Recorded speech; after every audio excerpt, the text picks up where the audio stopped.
Hi, this video covers the fundamentals of building neural networks for classification in PyTorch. We'll focus on practical implementation and key concepts. So our learning goals are to create a multi-layer neural network for classification in PyTorch. We'll gain familiarity with the nn.model syntax for network creation. I will understand the use of the softmax activation function. We'll also develop intuitions on categorical cross-entropy, and we will try using the variant of a stochastic gradient descent that is called ADAM. So let's start discussing how we do multi-class classification, how we map n probabilities to n classes using a neural network. In this example, we see the input being an image that gets converted to numbers. x1 to xn represent the pixel values. And then we see how the neural network processes these numbers. The output provides probabilities for each class. We have a class cat with 0.7 probability, a class dog 0.2 probability, and a class horse with 0.1 probability. Please note that the neural network will never output something like the label cat. It doesn't output something like the label dog or the label horse. What it does is that it outputs these probabilities encoded in different positions of a tensor. So we're using the first position of the tensor to encode the label cat, the second position to encode the label dog, and the third position to encode the label horse. The probabilities that we get for these three classes must add up to 1 when we're creating a single label classifier. A key point to understand is that the network doesn't pick just one class. You see that it's assigning confidence scores to all of the possibilities. And this helps us understand the network's uncertainty on its predictions. So we're going to be using this measure of uncertainty, this probability score, to tell how good our predictions are. And we're going to be doing this with a measure called the cross-entropy loss. Cross-entropy loss measures how well our predictions match the true labels. We can think about the true labels y and its classes as the probability distribution p, and the confidence that the neural network has on the classes y hat as the distribution q. This is what we see highlighted on the green and red arrows here. We're matching the probability that we have on the ground truth with the probability that the model is giving us output. If both values are equal to 1, then there is no loss and the prediction is perfect. Let's break down this with our cat example. The true label y equal 100 means that this is a cat. Notice that this is a probability distribution. If we add all of the probabilities that we have encoded in this vector, we will get 1 as the output. So we have 100% confidence for cat. We're 100% sure that this image is a cat in the ground truth, and we have also full confidence that this image doesn't have a horse or a dog. We encode this with zeros. So our network will first predict this score y hat equals 0.75, 0.25, and 0.0. Notice that we're going to try to match these confidences with what we have in the ground truth. In the ground truth, we did something called one-hot encoding. We said that the class for which we have full confidence is encoded with a probability of 1. This is a very standard way to encode labels for images when we do single label classification, but it's not the only way. We could be doing the encoding in a different manner. We could be using values between 0 and 1 for the labels, for example, and then we could have soft labels. The cross-entropy loss functions with both hard labels and soft labels. When we're doing this matching between the confidence of 0.75 for the label of cat, then we're gonna do the multiplication between the probability that we have of cat in the ground truth, which is 1, times the logarithm of 0.75. That's what's gonna give us the measure of error, how good our prediction is. If in the second pass of the evaluation of this after training the network, we see that y hat has a confidence of 0.99 on the label cat, we are doing better. We have seen that the cross-entropy loss is going down. Why? Well, we need to remember the property of the logarithm, that the logarithm of 1 is equal to 0. So the closer we get the value that we put in the logarithm, the confidence, the closer it is to 1, the lower is going to be the cross-entropy loss. We have this negative sign in front of the equation to make this make sense as a quantity that we have in the positive range. So the formula H P of Q is going to be calculating this mismatch between the true labels and the predictions. And lower values mean better predictions. Next, we'll see a bit more about why we use the log function in this formula. So the log function is what gives cross-entropy its power, and we need to understand why. As I mentioned before, when prediction equals reality, when y hat is equal to y equal to 1, then we have a perfect prediction. The logarithm of 1 is 0. This means that we have 0 loss. We did a perfect prediction. A bad prediction would be when we have very low confidence on the correct class. If I had the logarithm of 0.01 being evaluated in y hat, then we're going to have a value that is much larger. It's going to be 4.65. So the graph shows that we're going to get, the graph that we have here for the logarithm function shows that we're going to have a perfect prediction when the logarithm of 1 is 0, and when the confidence that we have on the correct class is very low, the loss is going to grow exponentially. Notice that we cannot have undefined values. The logarithm of 0 is undefined. So when we compute this, we're going to be adding a very small amount, an epsilon, so that we don't get these undefined values. Let's see how we implement this in PyTorch. So let's break down the cross-entropy loss calculation step by step. Here we have as input the cat image, but we can abstract that. We know that this is an image that has a ground truth label of cat. It's one hot encoded with 1 as the confidence of cat being 100%. And then we see that the model prediction is 0.75, 0.25, and 0, meaning 0.75 confidence, 75% confidence that this is a cat, 25% confidence that this is a dog, and 0% confidence that this is a horse. So in the calculation steps, we see that we add this small epsilon on the amount in which we're going to be computing the logarithm, which is 1 times 10 to the power of 15. This is just so that we avoid having the logarithm of 0, which is undefined and would break the computation. We see later that we multiply by 100. This means that we're selecting only the cat prediction. The other two confidences for dog and horse contribute nothing to the loss. Why they do not contribute to the loss? Because in the true label, they have been encoded as 0 and 0. So anything times 0 is going to be 0. After we do the sum, we get a final loss of 0.287.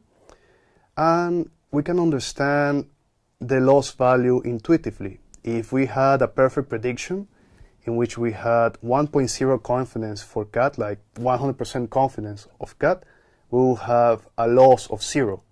If we will have a terrible prediction, meaning no confidence for cat, this will give a loss that is infinite, undefined.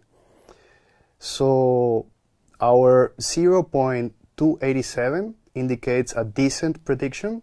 We're about 75% confident that this image corresponds to a cat. Notice that we're using here a single sample, meaning that this matches the formula with an n equal to 1. We're also using a negative sign in front of torch sum because we want to have the loss as a positive value, and the output of a log function when using inputs between 0 and 1 is negative. Next, we'll see how PyTorch optimizes this further using log softmax. So we're going to have here a minimal network for classification that is going to be used to classify the digits for the MNIST dataset. These are images that have 28 times 28 pixels. They are on grayscale. And we're going to be doing here a neural network using the NN sequential syntax that we covered in previous videos. Notice that we have first a flattening of the input into a one-dimensional vector with 784 elements, 28 times 28. The first linear layer is going to transform these input features. The number of input features, which is 784, matches the number of pixels in the image. And the number of output features determines the size of our hidden layer. This number is arbitrary, but it's common practice to use powers of 2 for computational efficiency in memory addressing of the GPU or CPU. So we can put any amount on the number of hidden units, but we need to be consistent. We need to remember this amount for the next layer, like the output of the first layer is going to become the input for the next layer. We have a call to ReLU, the rectifier linear unit, to add nonlinearity. This allows the network to learn complex patterns. The final layer produces 10 outputs, which is 1 score per digit class. These output scores have a very funny terminology. They're called logits in both PyTorch, JAX, also TensorFlow, and this terminology comes from logistic regression, where logits are simply the raw scores before we do any normalization. These logits are not probabilities, and they should not be confused with a logit function that is logarithm of x divided by 1 minus x. You should not look into the Wikipedia page from logit and be confused by this. This is just a term that we're using in the community, even it's probably not the best, but it's important to be aware of it because it's used over and over in the documentation. So I'm going to be calling the output of the neural network, what comes out of this final layer, as logits throughout the course. Notice also that there is no activation function after the final linear layer. This is a standard practice in PyTorch. Models typically output these raw logits, which are then processed by other functions like softmax for prediction probabilities or log softmax for the computation of the loss. And we're going to see the difference between these two functions.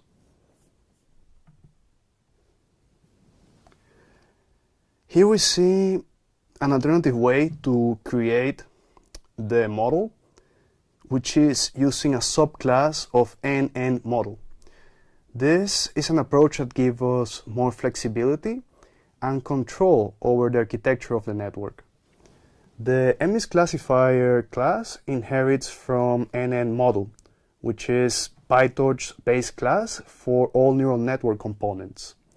Instances of NN model register together the parameters and the data for our stochastic gradient descent optimizers. In the init method, we first call the parents class initializer using superinit, which is important for proper setup. Instead of chaining operations with sequentials, we define each layer as a class attribute. This makes it easier to access and modify individual layers. This architecture is the same as we saw in the previous slide. We first do self.flatten to convert these 2D images to one dimension, which is a necessary format for the input of linear layers. When we call self.fc1, we are defining our first fully connected linear layer. Self.relu adds a nonlinearity. Self.fc2 is our output layer, producing 10 logits. It's important to know that self is a keyword in PyTorch that corresponds to this current instance. So it's something that we need to do in order to associate to different instances of this class that we're defining their own location in memory with their own linear layer, for example. The forward method explicitly defines how data flows through our network.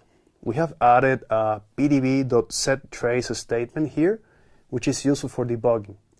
It lets us pause execution and inspect intermediate values during training. Notice how each line transforms the input X through our layers with the same operations and order as we did in the sequential model.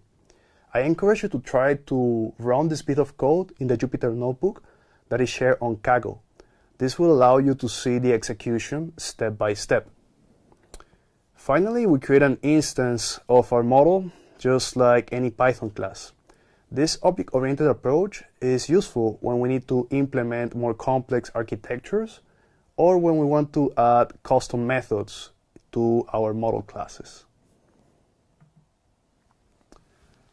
So here we're going to explore an activation function that is very important, the softmax function, which converts our model's raw logits into probabilities that sum to 1.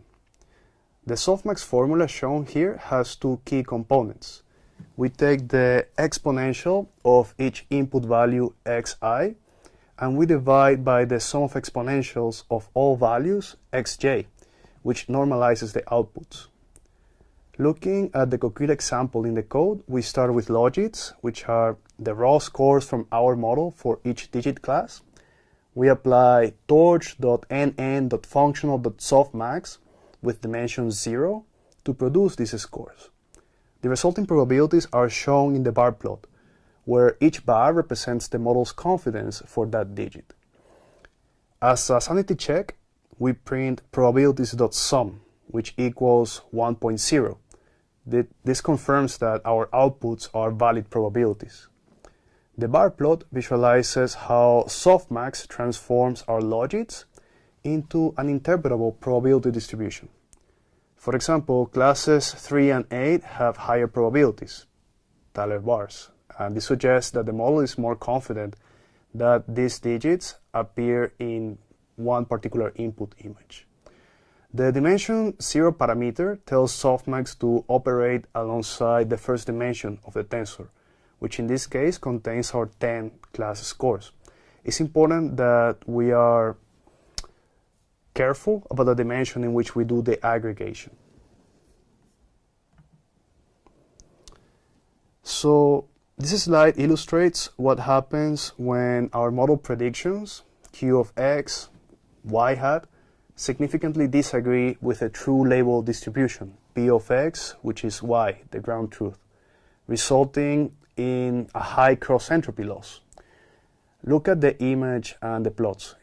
And then we see that in the middle we have this ground truth being encoded as a probability of 1.0 for the class 7. We're doing one-hot encoding here. To the right, we see how our model's predicted probabilities are actually quite spread. We have a probability mass spread across all these multiple digits with no strong confidence in any particular class. The cross-entropy formula that we see here measures the disagreement between these two distributions. So, as we have seen before, P of I represents the true probability, which is 1 for the class 7 and 0 for all the others. Q of I represents the model's predicted probabilities, And the negative log term means that we increasingly get higher loss as our predictions diverge from the truth when we have low confidence on the correct class. In the code example, we see how we can print this out by just calling -torch log torch tensor 0.15 will give us as output the tensor 1.89. This demonstrates that when our model assigns a low probability to the correct class, we get a high loss value, and the negative log function penalizes how these low probabilities should not be assigned to the correct class. So let's see what happens in a different case. So here we see a scenario in which we have the same input image, but the model is outputting a high confidence that this digit corresponds to class 7. So we see that the cross entropy loss is way lower, is 0.2357. This is a desirable outcome. We are saying that we have now higher confidence in the correct class, meaning that we have lower loss, and this is exactly what we want. Our loss function is giving us a clear signal that these predictions are much better than in the previous case. The model has learned to recognize the distinctive features of a 7 and assign its probability mass correctly. So here we're going to discuss an important quirk in PyTorch cross-entropy loss implementation. So the code here shows 3 key things. Our model is going to output raw logits on normalized scores, and when we want to interpret these scores as probabilities, we explicitly apply softmax. However, when we want to compute the loss, cross-entropy loss handles this conversion to probabilities differently. The crucial thing is that cross-entropy loss, as we have it defined in PyTorch, uses log softmax internally instead of softmax. So why do we do this? Is because log softmax is more numerically stable. So if we look at the formulas, we see that they are defined differently, and that the output that we have for log softmax is actually not going to be a probability, but a log probability. So we see in practice why our model's forward pass ends with raw logits instead of probabilities. Cross-entropy loss expects and works best with these unnormalized scores. It's important to not apply softmax before cross-entropy loss, because it's not only unnecessary, it would also create issues with numerical instability. So this slide demonstrates how we can convert log probabilities back into regular probabilities, which is important for interpreting our model's output. So let's see the code example here. We start with the same logits tensor from before, then we apply log softmax to get log probabilities. When we sum these log probabilities, we get a value that is not 1, it's like -24 something. And this is a negative number because the logs of probabilities are always negative. To get interpretable probabilities, we use torch.exp, and this is the same as doing e to the power of x. After taking the exponential, the sum equals to 1, confirming that we have now valid probabilities. So the graph illustrates why this works. We have the blue curve showing e of x, the green curve showing the natural logarithm, and we see that they are inverse function. Applying one after the other gets you back to where you started, and this is why the exponential of log of p of I is p of I in our equation. This relationship is very important in PyTorch because we often compute and store log probabilities for numerical stability, and when we need to interpret or display the results, we convert them back to regular probabilities using exp. This is something that we maintain as Practice is standard, and you need to remember this. It's important for you to understand the output of the cross entropy loss formula. It's also important for you to know when to apply softmax to get what are the actual probabilities that you're getting out of a model, and why are we not doing softmax in the cross entropy loss implementation that we have in PyTorch, but log softmax. And now we'll take this opportunity to explain why neural networks and cross entropy loss use the natural log, which has a base e. And there are several key reasons. One is the gradient. When we take the derivative of the logarithm of x, we get 1 divided by x. This gives a very clean and computationally efficient gradient. And if we were to use other base in the logarithm, this would put like some extra constants in the derivatives, which we don't really want. If we have clean gradients, we have faster and more stable training. The natural log also connects directly to the exponential function. As we saw, one is the inverse of the other, and softmax uses the exponential function, the e of x function. So these two functions have a very natural pairing in math. In information theory, we use the unit of bits to talk about the entropy, to talk about the uncertainty that we have in a sequence. When we use the base e, we actually are talking about nats. The unit that we use for cross entropy is called nat, and it's a standard to use in calculus and continuous math. So in the machine learning literature, you will often see the use of a natural log referred as log, just as we have done in this slide, and the library is optimized for this case. If you would change the base, then you would just scale the loss by a constant, and there is no practical benefit for using another base in the logarithm. Okay, now let's look at how to implement cross entropy loss from logits in PyTorch. This function shows a numerically stable way to compute the loss using log softmax and negative log likelihood loss. This is just another fancy name for the same cross entropy formula that we saw before. And here we see that we have logits being the raw outputs of the model, shape as batch size, number of classes, meaning that if we have a batch size of 32 and 10 classes, then we're going to have as many entries in the logits tensor. Labels is also a tensor which has the true class indices. This has the shape only batch size. We're going to have just one entry per every image that we have in the batch. And for MNIST, these labels are going to be the numbers from 0 to 9, the indices for these classes.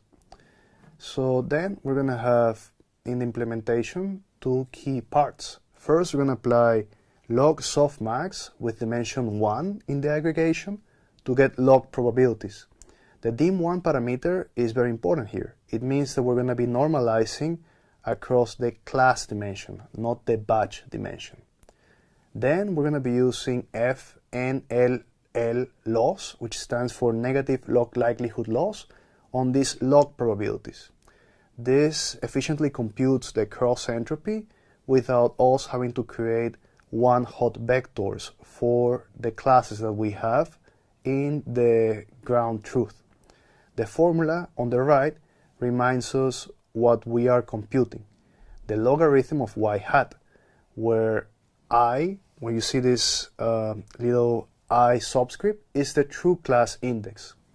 F.NLL loss is doing exactly this. It's taking the negative of the log of the probability of the correct class. So this implementation is equivalent to nn.crossentropy loss, but this is making the steps explicit. In practice, you'd usually use nn cross-entropy loss directly, but understanding the components helps explain what is happening under the hood.